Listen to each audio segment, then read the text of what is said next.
Hello bachon, let's read this question. The question says that if A in bracket 2 comma minus 2 comma B in bracket 3 comma 4 and C in bracket 7 comma 2 are the midpoints of the sides PQ comma QR and RP respectively of triangle PQR, then find its vertices. इस question में कहा जा रहा है कि ABC जो है mid points है of the sides PQ QR और RP के रिस्पेक्टिवली ऑफ ट्रायंगल PQR के। बताना क्या है, इसके वर्टिसेस फाइंड करने हैं।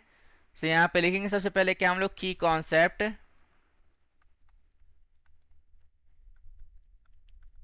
तो यहाँ पे क्या यूज करेंगे, mid point formula. Mid point formula क्या होता है, अगर हमारे पास एक लाइन है ए और यहाँ पे बी पॉइंट है इसका, तो ए1 को ए को मान लेते हैं x1 कॉमा y1, बी को x2 कॉमा y2 और ओ क्या है इसका मिड पॉइंट है x कॉमा y, इसका कोऑर्डिनेट मान लेते हैं। ये क्या है हमारे पास मिड पॉइंट है, राइट। सो यहां से आप देखोगे x इज इक्वल टू क्या आएगा, x1 plus x2 divide by 2 आ जाएगा, y is equal to y1 plus y2 divide by 2 आ जाएगा। अब यहाँ पे हमें क्या करना है, अकॉर्डिंग टू द क्वेश्चन हमें एक ट्राइंगल ड्रॉ करना है कुछ इस प्रकार से। इसको हम P मान लेते हैं, राइट, और इसको हम Q मान लेते हैं, इसको हम R मान लेते हैं। अब यहाँ पे आप देखोगे P का कोऑर्डिनेट यहाँ पे मान लेते हैं x कॉमा वाई है, Q का मान लेते हैं m कॉमा n और R का यहाँ पे small a comma small b मान लेते हैं। PQ का जो है मिड पॉइंट है यहाँ पे A, इसका कोऑर्डिनेट 2 कॉमा माइनस 2 है। फिर यहाँ पे बोला है कि B जो है QR का है मिड पॉइंट, तो ये B है 3 कॉमा 4 और यहाँ पर RP का कितना है हमारे पास C है, इसका कोऑर्डिनेट कितना है 7 कॉमा 2 है। सो अब यहां लिखेंगे नाउ, अगर ये मिड पॉइंट है तो हम क्या लिखेंगे x plus A, X plus A is equals to 7 two जब 14 होता है, इसको इक्वेशन फर्स्ट मानते हैं। अब देखिए यहाँ पे y plus B is equals to यहाँ पे 2 टू जब 4 हो जाएगा, सेकेंड मानते हैं इसको इक्वेशन। अगेन यहाँ पे a plus M is equals to यहाँ पे क्या हो जाएगा a plus M is equals to 6, इसको हम क्या मानते हैं equation third.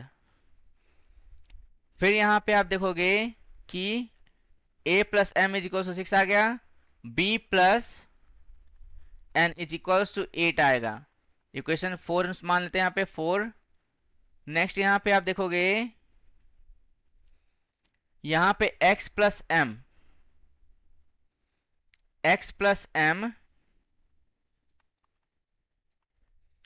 Is equals to यहाँ पे गिवन है 2 टू जब 4 होता है यहाँ पे, तो ये क्या हो जाएगा हमारे पास 4 हो जाएगा। इसको इक्वेशन कौन सा मानेंगे, इसको इक्वेशन 5 मानेंगे।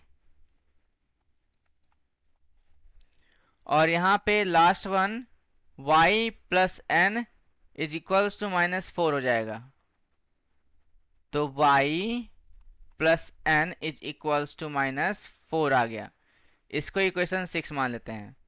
अब हमें यहाँ पे करना क्या है,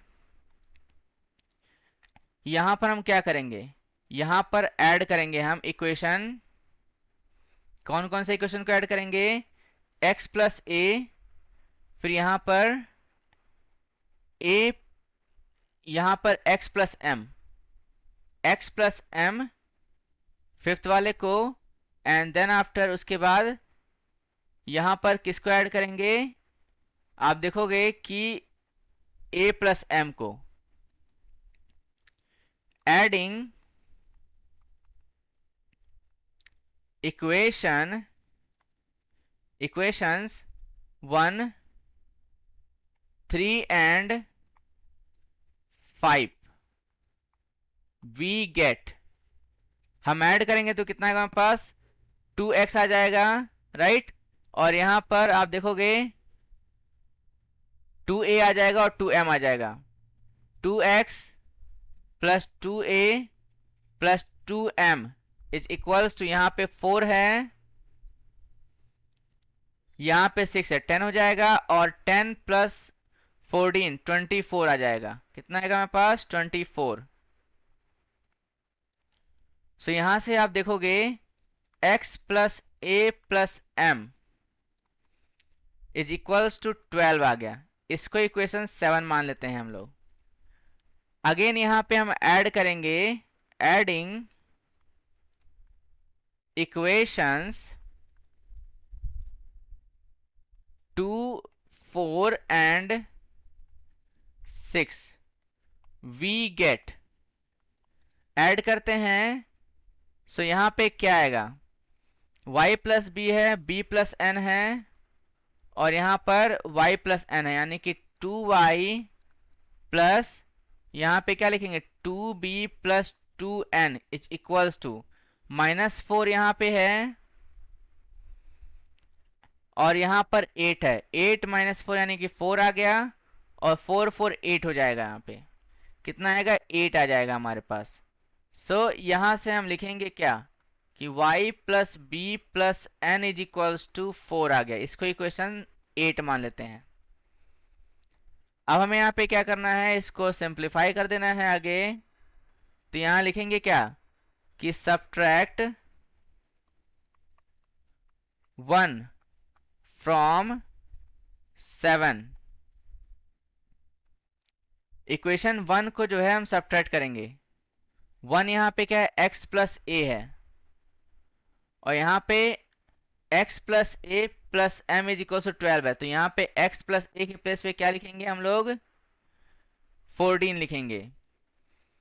तो 12 माइनस 14 यानी कि m की वैल्यू -2 आ गई, राइट। तो यहां से आप देखोगे, यहां पर x प्लस ए के प्लेस पे क्या रखना है हमें? x प्लस ए के प्लेस पे 14 रखना है।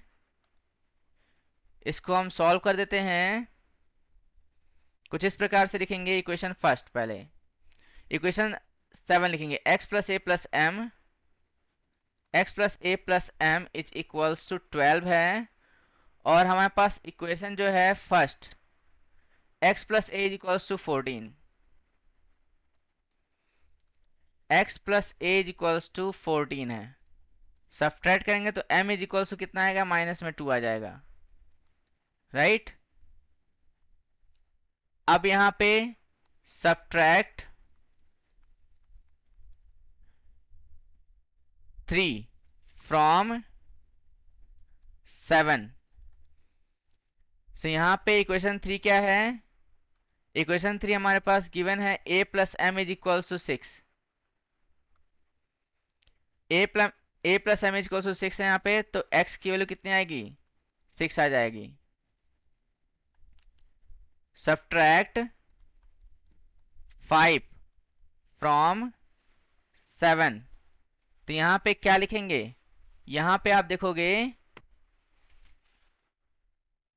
इक्वेशन 5 यहां पे क्या है? x प्लस एम है, इज इक्वल्स टू 4 है। तो x plus M is equals to 4, यानी a की वैल्यू कितनी आ रही है? 8 आ रही है, राइट। a की वैल्यू कितनी आ गई? 8 आ गई। अब इसको आगे सिंप्लीफाई करते हैं। फिर यहां पे क्या करेंगे? सब्ट्रैक्ट करेंगे 2 फ्रॉम इक्वेशन 8 से।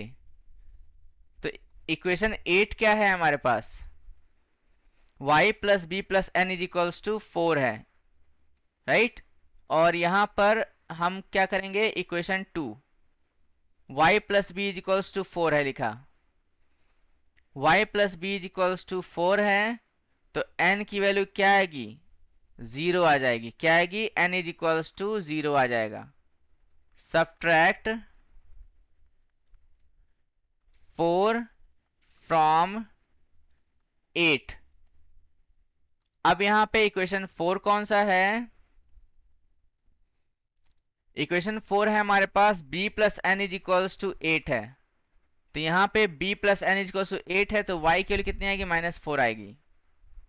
यहां लिखेंगे क्या? y is equals to -4।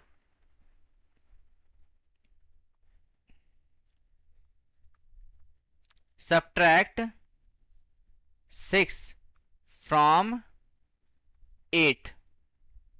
अब देखिए यहाँ पे इक्वेशन 6 क्या है हमारे पास, y plus N is equals to -4, यानी b की वैल्यू कितनी आ रही है, 8 आ रही है। b इज इक्वल्स टू 8 आ रहा है हमारे पास, राइट। तो अब यहाँ पे हम लिखेंगे फाइनली क्या, यहाँ लिखेंगे कि हैंस वर्टिसेस आर, वर्टिसेस क्या हो जाएंगे, x, y। x यहाँ पे कितना है, 6 है, 6, और यहाँ पे y यानी कि -4 है। फिर यहाँ पे हमने यहाँ पे माना था q का m, n, फिर a, b। m की वैल्यू यहाँ पे -2 है और n की 0 है, -2, 0, एंड a, b। a की जो वैल्यू है 8 है, b की जो वैल्यू है वो कितनी है, 8 है। सो ये हमारा आंसर हो जाएगा। इसको बॉक्स में रखेंगे और इसको हाइलाइटर से हाईलाइट कर दे रहे हैं, राइट। सो ये हमारा आंसर आ गया है, इसको भी हम हाइलाइटर से हाईलाइट कर दे रहे हैं।